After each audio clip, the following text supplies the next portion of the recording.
मैं हूं आपकी दोस्त वर्षा। आशा करती हूं आप सभी बहुत अच्छे से होंगे। एक बार आपका फिर से स्वागत करती हूं प्रेमचंद सेगमेंट में। अगर आप हमारे चैनल पर नए हैं तो हमारे चैनल को सब्सक्राइब करना, हमारी वीडियोस को लाइक करना और शेयर करना बिल्कुल ना भूलें।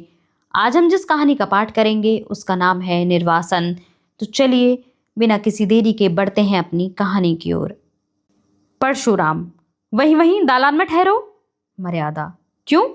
क्या मुझ में कोई छूत लग गई है? परशुराम, पहले यह बताओ कि तुम इतने दिनों कहाँ रही, किसके साथ रही, किस तरह रही और फिर यहाँ किसके साथ आई? तब विचार किया जाएगा और फिर देखी जाएगी। मर्यादा, क्या इन बातों को पूछने का यही वक्त है? फिर अवसर न मिलेगा? परशुराम, हाँ यही बात है। तुम स्नान करके नदी से तो मेरे साथ ही निकली थी, मेरे पीछे पीछे कुछ देर तक आई भी। मैं फिर पीछे फिर फिर कर तुम्हें देखता जाता था, फिर एकाएक तुम कहाँ गायब हो गई? मर्यादा, तुमने देखा नहीं, नागा साधुओं का एक दल सामने से आ गया। सब आदमी इधर उधर दौड़ने लगे। मैं भी धक्के में जाने किधर चली गई। जरा भीड़ कम हुई तो तुम्हें ढूंढने लगी, वासु का नाम ले लेकर पुकारने लगी, पर तुम न दिखाई दिए। परशुराम, अच्छा तब? मर्यादा, तब मैं एक किनारे बैठकर रोने लगी। कुछ सूझ ही न पड़ता था कि कहाँ जाऊं, किससे कहूं। आदमियों से डर लगता था। संध्या तक वहीं बैठी रोती रही। परशुराम, इतना तूल क्यों देती हो? वहां से फिर कहाँ गई? मर्यादा, संध्या को एक युवक ने आकर मुझसे पूछा कि तुम्हारे घर के लोग खो तो नहीं गए हैं? मैंने कहा हाँ। तब उसने तुम्हारा नाम, पता और ठिकाना पूछा। उसने सब एक किताब पर लिख लिया और मुझसे बोला कि मेरे साथ आओ, मैं तुम्हें तुम्हारे घर भेज दूंगा। परशुराम, वह आदमी कौन था? मर्यादा, वहां की सेवा समिति का स्वयं सेवक था। परशुराम, तो तुम उसके साथ हो ली? मर्यादा, और क्या करती? वह मुझे समिति के कार्यालय में ले गया। वहां एक शामियाने में एक लंबी दाढ़ी वाला मनुष्य बैठा हुआ कुछ लिख रहा था। वही उन सेवकों का अध्यक्ष था। और भी वहां कितने ही सेवक खड़े हुए थे। उसने मेरा पता ठिकाना रजिस्टर में लिखकर मुझे एक अलग शामियाने में भेज दिया, जहां और भी कितनी ही खोई हुई औरतें बैठी हुई थीं। परशुराम, तुमने उसी वक्त अध्यक्ष से क्यों न कहा कि मुझे पहुंचा दीजिए? मर्यादा, मैंने एक बार नहीं सैकड़ों बार कहा, लेकिन वे यही कहते रहे जब तक मेला ना खत्म हो जाए और सब खोई हुई स्त्रियां एकत्रित ना हो जाएं। मैं भेजने का प्रबंध नहीं कर सकता। मेरे पास ना इतने आदमी हैं, ना ही इतना धन। परशुराम, धन की तुम्हें क्या कमी थी? कोई एक सोने की चीज बेच देती तो काफी रुपए मिल जाते। मर्यादा, आदमी तो नहीं थे। परशुराम, तुमने यह कहा था क्या कि खर्च की कुछ चिंता न कीजिए, मैं अपना गहना बेचकर अदा कर दूंगी? मर्यादा, नहीं, यह तो मैंने नहीं कहा। परशुराम, तुम्हें उस दशा में भी गहने इतने प्रिय थे? मर्यादा, सब स्त्रियां कहने लगी घबराई क्यों जाती हो, यहाँ किस बात का डर है? हम सभी जल्द से जल्द अपने घर पहुंचना चाहती हैं, मगर क्या करें। तब मैं भी चुप हो गई। परशुराम, और सब स्त्रियां कुएं में गिर पड़ती तो क्या तुम भी गिर पड़ती? मर्यादा, जानती तो थी कि ये लोग धर्म के नाते मेरी रक्षा कर रहे हैं, कुछ मेरे नौकर या मजूर नहीं है, आग्रह किस मुंह से करती? यह बात भी थी कि बहुत सी स्त्रियों को वहां देखकर मुझे कुछ तसल्ली हो गई। परशुराम, हाँ, इससे बढ़कर तस्कीन की और क्या बात हो सकती है? अच्छा, वहां कितने दिन तस्कीन का आनंद उठाती रही? मेला तो दूसरे ही दिन उठ गया होगा। मर्यादा, रात भर मैं स्त्रियों के साथ उसी शामियाने में रही। परशुराम, अच्छा, तुमने मुझे तार क्यों न भिजवा दिया? मर्यादा, मैंने समझा जब ये लोग पहुंचाने को कहते ही हैं तो मैं तार क्यों दूं? परशुराम, खैर, रात को तुम वही रही, युवक बार बार भीतर आते जाते रहे होंगे? मर्यादा, केवल एक बार एक सेवक भोजन के लिए पूछने आया था। जब हम सभी ने खाने से इनकार कर दिया तो वह चला गया और फिर कोई न आया। मैं रात भर जागती ही रही। परशुराम, मैं यह कभी न मानूंगा कि इतने युवक वहां थे और कोई अंदर न गया होगा। समिति के युवक आकाश के देवता नहीं होते। खैर, वह दाढ़ी वाला अध्यक्ष तो जरूर ही देखभाल करने गया होगा। मर्यादा, हाँ, वे आते थे, पर द्वार से पूछ पूछ कर लौट जाते थे। हाँ, जब एक महिला के पेट में दर्द होने लगा तो 2-3 बार दवाइयां पिलाने आए थे। परशुराम, निकली ना वही बात। मैं इन धूर्तों की नस नस पहचानता हूँ, विशेषकर तिलक मालाधारी दड़ियोलों को मैं गुरु घंटाल ही समझता हूँ। तो वह महाशय कई बार दवाई देने आए, क्यों?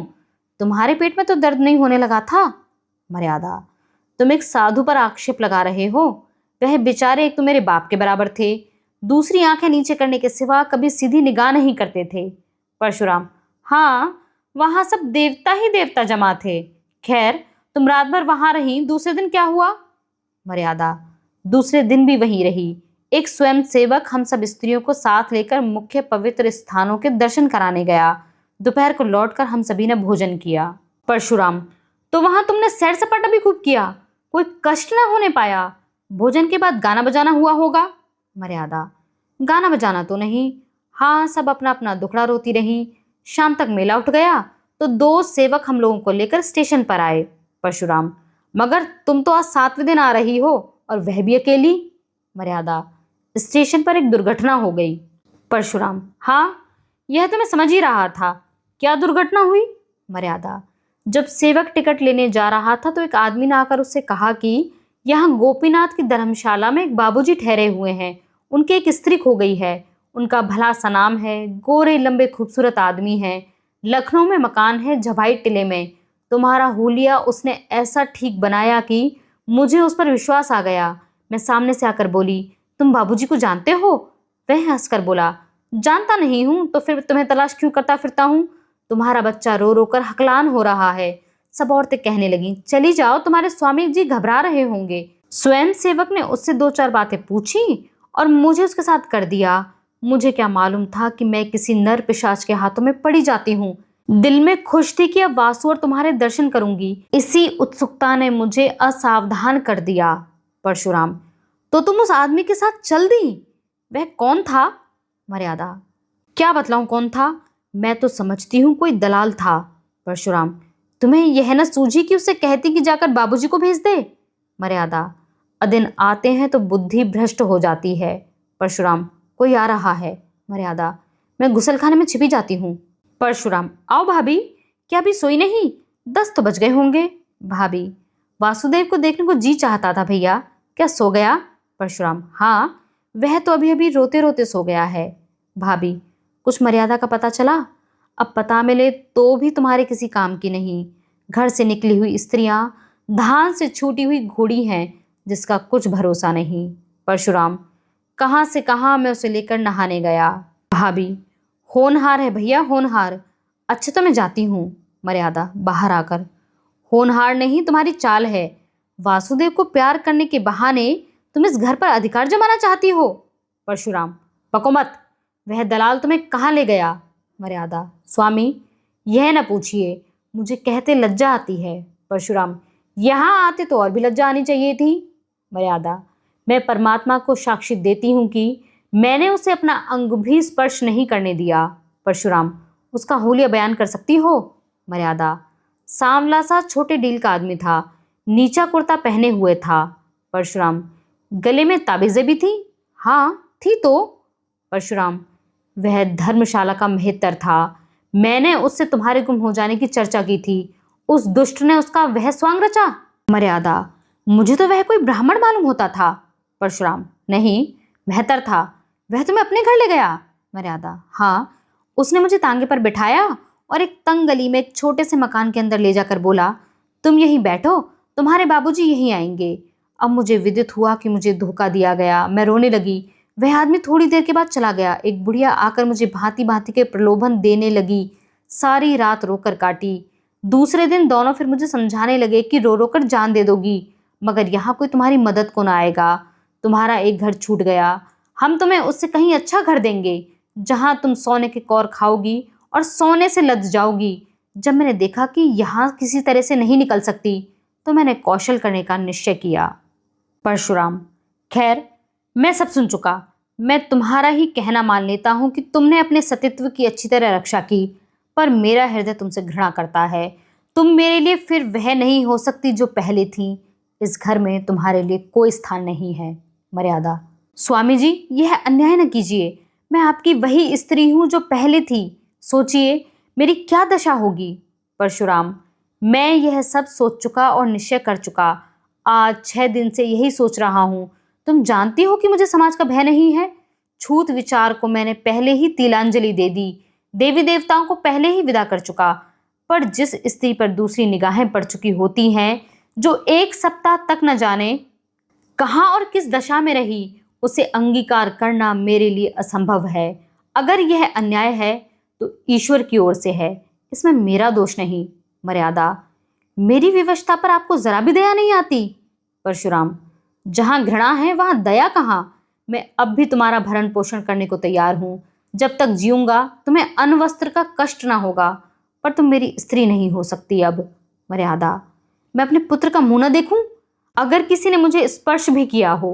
परशुराम, तुम्हारा किसी अन्य पुरुष के साथ क्षण भर भी एकांत में रहना तुम्हारे पतिव्रत को नष्ट करने के लिए बहुत है। यह विचित्र बंधन है, रहे तो जन्म जन्मांतर तक रहे, टूटे तो क्षण भर में टूट जाए। तुम ही बताओ, किसी मुसलमान ने जबरदस्ती मुझे अपना उच्छिष्ट भोजन खिला दिया होता तो तुम मुझे स्वीकार करती?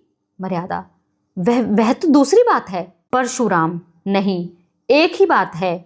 जहां भावों का संबंध है वहां तर्क और न्याय से काम नहीं चलता। यहां तक कि अगर कोई कह दे कि तुम्हारे पानी को मेहतर ने छू लिया है, तब भी उसे ग्रहण करने से तुम्हें घृणा आएगी। अपने ही दिल से सोचो कि मैं तुम्हारे साथ न्याय कर रहा हूं या अन्याय।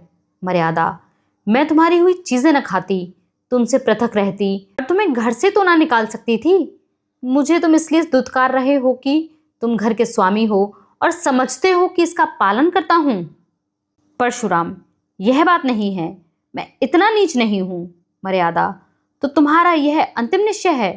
परशुराम, हाँ, अंतिम। मर्यादा, जानते हो इसका परिणाम क्या होगा? परशुराम, जानता भी हूं और नहीं भी जानता। मर्यादा, मुझे वासुदेव को ले जाने दोगे? परशुराम, वासुदेव मेरा पुत्र है। मर्यादा, उसे एक बार प्यार कर लेने दोगे? परशुराम, अपनी इच्छा से नहीं, तुम्हारी इच्छा हो तो दूर से देख सकती हो। मर्यादा, तो जाने दो, न देखूंगी, समझ लूंगी कि विधवा भी हूं और बांझ भी। चलो मन, अब इस घर में तुम्हारा निभा नहीं, चलो जहां भाग्य ले जाए। यह कहानी यहीं समाप्त होती है। आप हमें कमेंट बॉक्स में लिखकर इस कहानी के संबंध में अपने विचार हमसे साझा करने का प्रयास अवश्य करें और बताएं कि क्या परशुराम ने जो मर्यादा के साथ किया वह न्याय संगत था या उसके ऊपर एक सामाजिक दबाव था, स्त्री की पतिव्रता का, स्त्री के पवित्रता का, स्त्री के कौमार्य की सुरक्षा का। हमारे साथ इस सफ़र में बने रहने के लिए आप सभी का बहुत शुक्रिया।